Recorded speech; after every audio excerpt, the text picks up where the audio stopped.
నీకు అవసరం లేదు. ఎవరు టచ్ చేశారా లేదా అన్నో టచ్ చేశారు. చూడండి పొద్దునే మా అమ్మ మేము అందరం వచ్చిందంటే నాకు ఆ వీడియో వచ్చింది ఇన్స్టాగ్రామ్లో. ఇవాళ 4 o'clock లైవ్ ఉంది, లైవ్లో తీస్తున్నాం లాటరీ అని.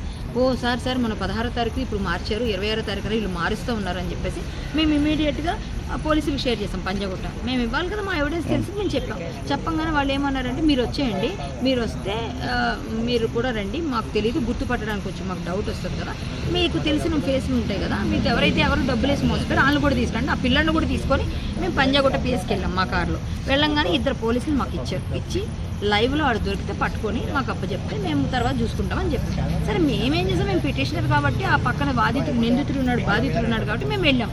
వెళ్ళేసరికి ఇక్కడ రాగానే మొత్తానికి 2 గంటలు కష్టపడితే ఈ విల్లాస్ ఇది మన వండర్లా వెనకాల ఏదో SR ఏదో విల్లాస్ అంటవి, ఆ వెనకాల వాళ్ళు ఇప్పుడు కన్స్ట్రక్షన్ అవుతున్నాయి విల్లా. అందులో వాళ్ళు ఒక మాఫియా నడుపుతున్నారు, బెట్టింగ్ మాఫియా లాంటిది, ఇన్లీగల్ లాటరీ దందా. అయితే వాళ్ళు ఇస్తామని చెప్పేసి మొత్తం అందరికీ చెప్పంగానే వాళ్ళందరూ వచ్చేసారు. ఒక 20-30 మంది వాళ్ళ తాలూకు ఫాలోవర్స్ ఫ్రెండ్స్ ఉన్నారు. ఓకే ఏమన్నా ఉండండి, ఏమన్నా చేసుకోండి. తిరుపతి దేవస్థానంలో నువ్వు లాటరీ తీసి QR కోడ్ పెట్టావు, అది నా పెద్ద ప్రాబ్లం. అలాగే బల్కంపేట ఎల్లమ్మ గుడిలో నువ్వు QR కోడ్ పెట్టారు. మీరు ఇవన్నీ చేయడం వల్ల హిందూ పిల్లలందరూ మోసపోతున్నారు. చిన్న పిల్లాడు 20 రూపాయలకి ఒక ఫోన్ ఇస్తానని చెప్పి వాడి 15 ఏళ్ళు వాడు పెట్టిండు, మిమ్మల్ని చూసి ఆడు చెడిపోతున్నాడు.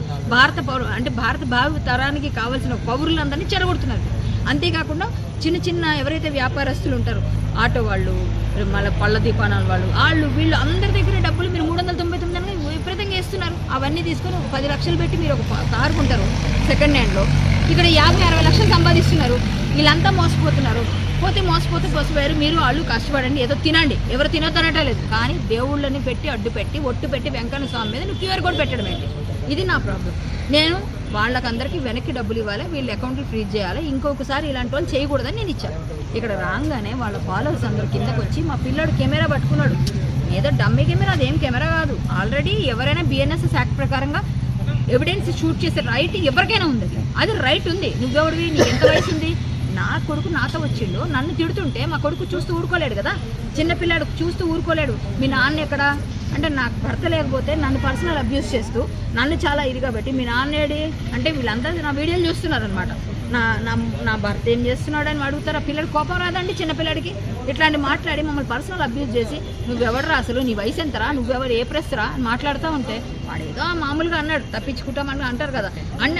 ఆ పిల్లడికి ఏం తెలియదు అసలు వీడియో కూడా తీయలేదు. మేము ఓన్లీ ఐఫోన్లో తీస్తున్నామండి. పక్కన పట్టుకుని ఉంటే వీడి మీదకి వచ్చి కొట్టడానికి వచ్చి నన్ను పిల్లల్ని భయంకరంగా అబ్యూస్ చేస్తూ 15-20 మంది అంటే ఎవరైతే దొంగలు ఉన్నారో వాళ్ళ ఫ్రెండ్స్ వీళ్ళిద్దరు ఇట్లా చూస్తున్నారు. వీళ్ళు సైగ చేయగానే వీళ్ళందరూ నా మీదకి వచ్చారు, కొట్టడానికి వచ్చి తిట్టడానికి వచ్చి చాలా నీచంగా మాట్లాడితే నేను కింద కూర్చొని పోలీసు రావాలి, ఆదిబట్ల పోలీసుని పిలవండి ఈ ఏరియాలోని, పిలిస్తే కానీ నేను వెళ్ళను అని కింద కూర్చుంటే నన్ను నానా రకాల మాటలాడి ఒక ఆడపిల్లని ఇంత ఘోరంగా ఒక న్యాయం కోసం ఫైట్ చేస్తుంటే, నేను ఒక న్యాయం కోసం పోరాడుతుంటే, ఒక దేవుడి కోసం ధర్మం కోసం పనిచేస్తున్న ఆడపిల్లని ఇంత నీచంగా మాట్లాడుతుంటే, ఒక్కడికప్పుడు ఒక్కడన్నా హిందూగా వచ్చి ఆ పక్కన ఉన్న వాళ్ళందరూ బొట్లు పెట్టుకున్నారు. వచ్చి ఒక మాట, అక్క నేను మీకున్నామక్క, మీరు ఎంత కష్టపడుతున్నారని ఒక్కడ అనకుండా వాడందరూ ఒక 15-20 కెమెరాలు మీ మీద పెడితే ఎలా ఉంటుందండి? 15-20 కెమెరాలు ఎలా పెట్టి నన్ను తిడుతున్నారు. నువ్వు సినిమాలో యాక్టింగ్, నేను చేసిన మంచి పని వాళ్ళందరూ దొంగలు కాబట్టి వాళ్ళకి మంచి కనబడదు, కానీ వాడికి అంతమంది సపోర్ట్ వచ్చి అలా చేసి నన్ను చాలా నీచంగా మాట్లాడి నేను ఎందుకండి నేను ఊరుకోవాలి, నా రైట్ నేను తీసుకుంటా. నేను కేసు పెట్టాను వాళ్ళందరిపైన. ఆ కేసు తీసుకున్నారు. నేను మా లాయర్ గారు రాసిచ్చి మేము డ్రాఫ్ట్ చేసి తెచ్చి మేము కేసు ఇచ్చాము. కేసు అయితే అయింది. ఆడపిల్లలు ఎందులోని దూరకూడదంట, దూరితే చంపేస్తారంట. ఇట్లా నీకేం చేయాలి మాకు తెలుసని బెదిరిస్తున్నాడు. ఏం చేస్తారో చెయ్యండి అని చెప్పాను నేను. అంటే నీకేం పని, మేము వెంకన్న దగ్గర మేము ఒట్టి పెడతాం, మా ఇష్టం, మా దందాకు నువ్వేం తట్టు అంటే ఏమండి వాళ్ళు ఇట్లా లక్షలు తీసుకుని 6 లక్షలు 7 లక్షలు పెట్టి 10 లక్షలు పెట్టి కారు కొని 50-60 లక్షలు దోచుకుంటుంటే ఇది ఇల్లీగల్, నీకేం లైసెన్స్ ఉందని అడిగాను నేను. లైసెన్స్ లేదంట.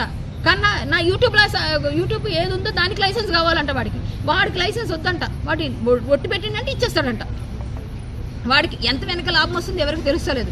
లాభం తీసుకుంటున్నాడు కాబట్టి చేస్తున్నాడు, లేకపోతే ఆడెందుకు ఫ్రీగా ఇస్తాడు? వాడెందుకు ఇస్తాడండి ఫ్రీగా? 1 కోటి రూపాయల దగ్గరగా సంపాదించింది మాకు తెలుసా.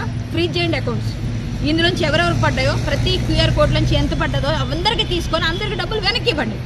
ఇలాంటి వాళ్ళు ఇంకో పెరగకుండా అందరినీ అరెస్ట్ చేయండి. వీళ్ళందరినీ కట్టడి చేయకపోతే ఈ హైదరాబాద్ నుంచి ప్రతి జిల్లాకి పాకిపోతుంది.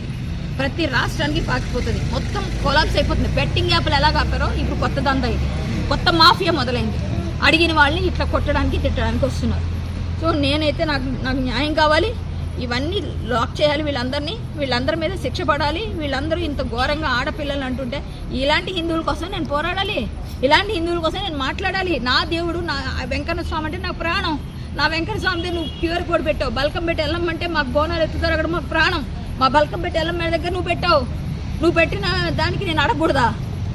మీరందరూ నిద్రపోతున్నారు, అక్కడ ఉన్న వాళ్ళందరూ నా మీద ఫోటో పెట్టి వీడియోలు పెట్టి వాళ్ళను నేనేదో తప్పు చేసేది అలాగా. నాకు అది బాధ అనిపిస్తుంది. నేనేం తప్పు చేయలే, నేను న్యాయం కోసం పోరాడుతున్నా. ఆదిబట్లో వాళ్ళందరి మీద కంప్లైంట్ ఇచ్చానండి. ఆ బిల్లాలు ఎవరైతే యాగి చేశారో వాళ్ళందరి మీద చాలా ఘోరంగా, నేను చెప్పుకోలేని మాటలు కూడా నేను పడ్డాను. చాలా ఘోరంగా మీదకి అటాక్ కూడా వచ్చారు. నేను కింద కూర్చున్నాను, కింద కూర్చొని నాకు జస్టిస్ కావాలి అని అడిగితే దాన్ని కూడా వీడియోలు తీసి చాలా నీచంగా మాట్లాడారు. ఇవన్నీ నాకు కొంచెం పెయిన్ఫుల్గా ఉన్నాయి. నేనైతే న్యాయం వచ్చే వరకు పోరాడతా. వీళ్ళని అప్పచెప్పినందుకు వాళ్ళ తాలూకు మనుషులు చేసిన పని ఇది. అంటే ఇది ఒక మాఫియా, ఒక 20-30 మంది కలిసి చేస్తున్నారు ఇదంతా. ఇది క్లియర్ అర్థమవుతుంది ఇక్కడ. సజ్జనార్ గారు మీరు మొన్న ట్వీట్ చేశారు, చాలా ఆనందపడ్డాం. సజ్జనార్ గారు దయచేసి వీళ్ళపైన ఉక్కుపాదం మోపాలి, ఇలాంటి వాళ్ళందరినీ కాపాడండి. చాలా మంది మోసపోతున్నారు, లక్షల్లో పోతున్నాయి డబ్బులు, కోట్లలో పోతున్నాయి. మీరు వీళ్ళందరినీ అరెస్ట్ చేసి ఖచ్చితంగా గట్టిగా, ఆడపిల్లలు అడిగితే ఆడపిల్లల మీద కూడా రివర్స్ అవుతున్నారు, చాలా తప్పు చేస్తున్నారు. మీరు కాపాడాలి పిల్లలందరినీ.